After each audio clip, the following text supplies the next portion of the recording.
where the first buildings are new because they were rebuilt here following fires in the 50s, and they were then built new as part of the hotel behind there.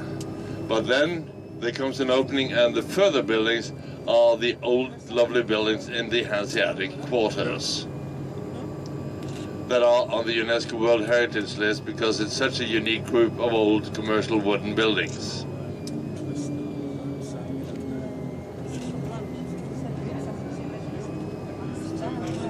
From the next corner onwards in 2 blocks, there are newer buildings here, built sort of in the Hanseatic style, but in masonry after the year 1900, when the wooden buildings here were taken away to prevent future fires from spreading beyond here. That has worked out nicely, but at the end they kept some buildings because that was already then a museum. And in here, in these 2 buildings to the left, is the Hanseatic Museum in Bergen, where they show how those German traders lived and worked here about 300 years ago. The building with the white edges to the left here, the old butcher's market, today a restaurant and pub building. And I won't recommend any individual pub to you here in Bergen, because I don't want to be responsible for the black eyes you have when you get out again, if you try to discuss football in there.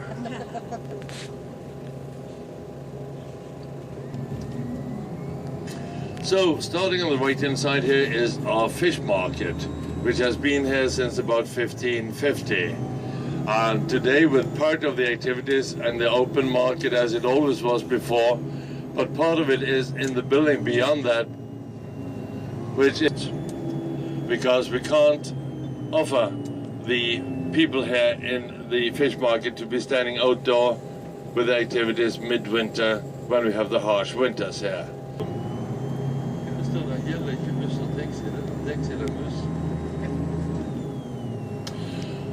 So then we are about to pass the definite central Bergen, the central square, coming here immediately on the right-hand side of the people who lost their life at sea throughout the last about 1,000 years.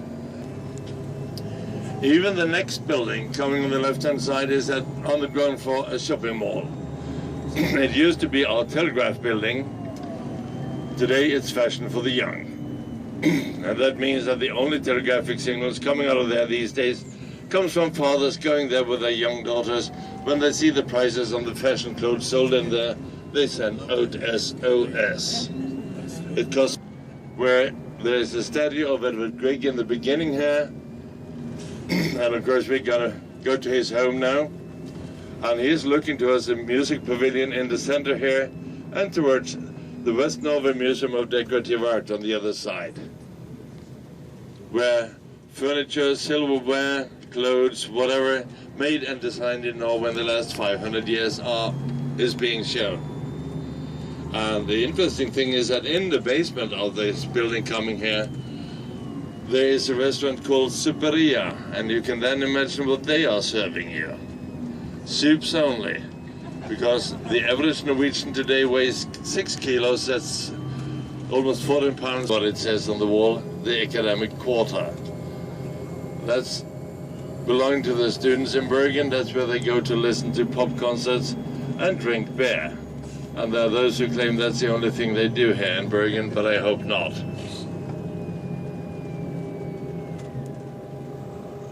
And as we get on here, we will just across here be passing and that is the only church in Bergen which fills up not only once but maybe 2, 3, 4 times on Sundays, because the Catholics we have here, and they basically has come here from Central South America, Indonesia and Poland, they still go to church regularly. The Lutherans in Bergen and in Norway, 80% are Lutherans, hardly do that. And so when we get past this traffic light, on the left-hand side comes our concert hall, which was finished in the 1970s, named after Edward Grieg, of course, and you see him standing here in front of the building. And this is where we had the Eurovision Song Festival finals of television in 1986, and that's where our Philharmonic Orchestra is playing in season, and we're very proud to have the second oldest in the world from 1765. And in 1765 we had farmers' riots in and around Bergen, and when that had all been brought to rest, the king in Copenhagen sent his best officers in Bergen of the largest Norwegian bank, but it has now been decided it will be rebuilt to become a media center, where the TV companies will have their facilities in Bergen, the radio companies, and it will also be part of our university and college, training people to work in those industries. The engineering school to the left, and to the right, the Geophysical Institute of our university in Bergen. And coming here in the band here to the left, the old Catholic hospital, which is now rebuilt to a Catholic high school. And look there to the right, that's where all meteorological values of Bergen are monitored at all times with instruments inside there. So if you hear about the temperature in Bergen, you know that's where it is, because the Met Office is on top of the center of that building, and they are continuing some 100 years ago, which is even today the base of modern meteorology. Here comes the High-Tech Center, which is a place with a lot of research going on in many different fields in here, and it's very closely attached to our university. An extension of the fjord, though we call it a lake, to the right, it's the beginning of the fjord further on, and at the end here to the right is where we built ships in Bergen till the end of the 1970s. Then they closed down because they didn't manage to survive in the competition with the shipbuilders in the Far East. It had a different name till 1946. Then it was renamed to Denmark Square as a thank you to the Danes for all the support they gave us throughout the Second World War. And these are vocational high schools. They're not the theoretical ones preparing people to study. We have both types, of course. Really well paid, because for so many years hardly anyone were educated in such fields, and as a result we got a shortage of such people, pressing up the wages very much. So they are today among the well paid in Norway, definitely. Here on the left hand side we used to have quite a number of small industries in the old days, but when they needed more space and better traffic conditions they moved out of town. So now you find the car dealers here, service companies and so on, but never ever think about buying your new car in Norway, because the one that passed us here, which is a Carrera, that costs here 3 times what it does in Germany because of the surcharges on new cars. The only cheap cars in Norway are the electric ones, because there are no surcharges on electric cars, which is why in the white building coming up in 100 meters on the left hand side, that's where they sell Teslas, and that's the most sold electric car in Bergen these days. So Bergen, initially King's headquarters, the trade with stockfish has taken place in Bergen for quite many years, and shipping of course very soon became an integral part of it all. And today Bergen is said to be shipping city number 1 in Scandinavia, with the largest commercial fleet of all the Scandinavian cities. I don't really know, I haven't counted them, but I've been told so. And one of those here in Bergen responsible for that is the man whose large office you see on top there, left hand side, Mr. Odfjell, who's got tank farms spread all around the world, and also a large fleet of product tankers, and will accept cargoes of liquids, any sort, to be taken anywhere or kept in his tank farms until the client wanted brought somewhere. You know, dito tayo sa museum nila. Bergen, Norway. Pasok tayo, no? Okay. Laking forest na dinaanan. Ano ka naman mga punong to?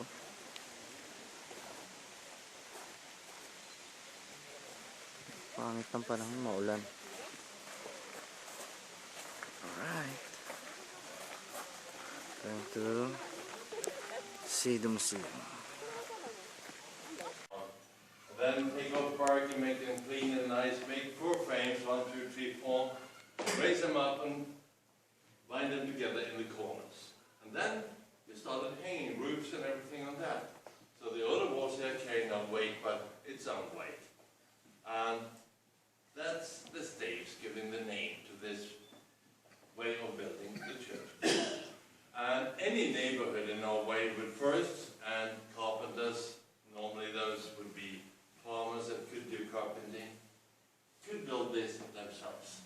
No money was involved. There was no metal parts, no glass, no metal, no nothing like that. Today, of course, there's a little bit of that. But originally, maybe there would be hinges, but the first one would have wooden hinges and wooden locks and whatever. Later on, of course, and in rich areas, they might have a little bit of money for some metal parts, but not much. But it's all bound together with bolts or whatever you should call it, made from wood. No metal needed for that purpose at all. In front of it. That's very practical, isn't it? And one more hospital to the right, which is privately owned, but it's working in its entirety for the state-run system. And Mighty could commission architects to build large, lovely homes for them, where they lived, had servants and everything in those days. But of course today no one with current wage levels in Norway can afford to have servants anymore. So the largest buildings here are now mainly subdivided in more apartments. And here in the mountainside, and from here and up, is a place where homes are fairly expensive. But it's marvelous because they have a lot of sun and a marvelous view over the city up there.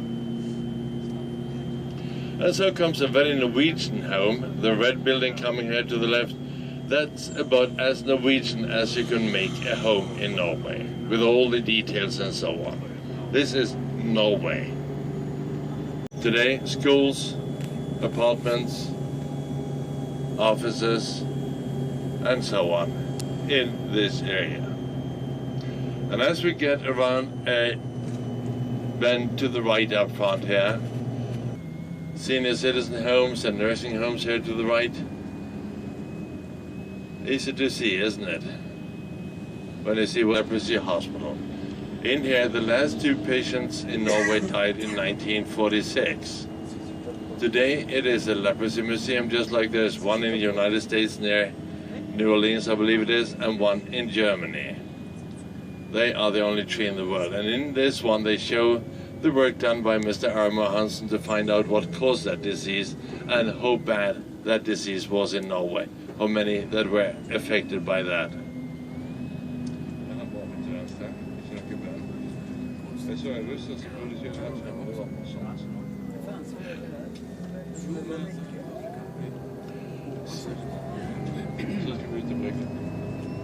And here on the right-hand side, we have the police station. If you call them and ask for their help, they probably don't have time for you. If you don't want to see them, be sure they'll always be there. Like police forces anywhere in this world. But more interestingly, to the left between the buildings here, you see our new town hall. If you want to take it home, please do. It's 70s. Concrete, 15 stories, not nice at all. But this building is the old town hall in Bergen, and that is a really nice building. And our city council, our elected city council, still have their meetings in there. And so we are back in the city center. We see our old post office there, here for 14 days, but today is the day they're taking it away. So it's come to an end, unfortunately. That exhibition is at the same time as the Bergen Festival, which is an arts festival, music, theater, dance, paintings, whatever. And that is a festival which has been going since the beginning of the 1950s.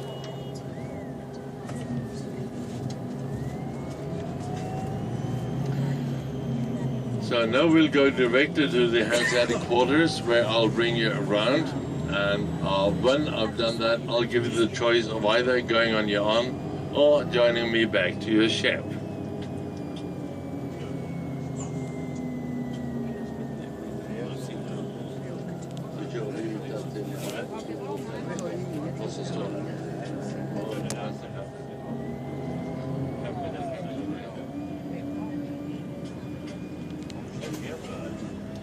So, again past the fish market, and right hand side they're selling souvenirs like they do all over the world. Left hand side you will mainly find food from the sea and to some extent souvenirs, but those that are sold on the left hand side are probably proper Norwegian. But I can't guarantee it, can I?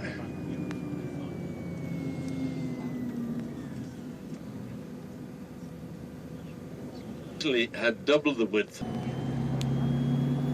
Yes. I can point out a restaurant for those who would like to try a Norwegian restaurant up front here, which isn't the most expensive in the city, but it's very Norwegian. You can even have a whale steak in there if you want to, I believe. And that's good, isn't it? And that's in this second building here on the right hand side. You see this brown thing coming out saying restaurant. Upstairs, very good for lunch. We're going through the Hanseatic quarters here. Bare fortsett bort og så gjør du opp sambrukene. Og så rundt og så kommer det inn sammen.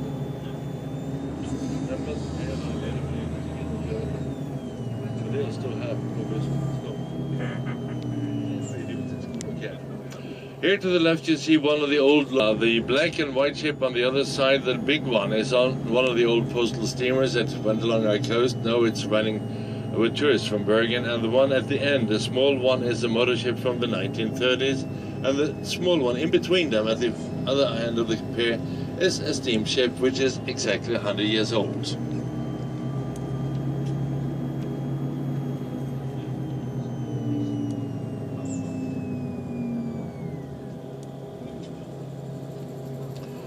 The blue and white ship here forward left is a Norwegian purse seiner. Can also troll, but mainly they do purse seining, which is of herring, mackerel and things like that.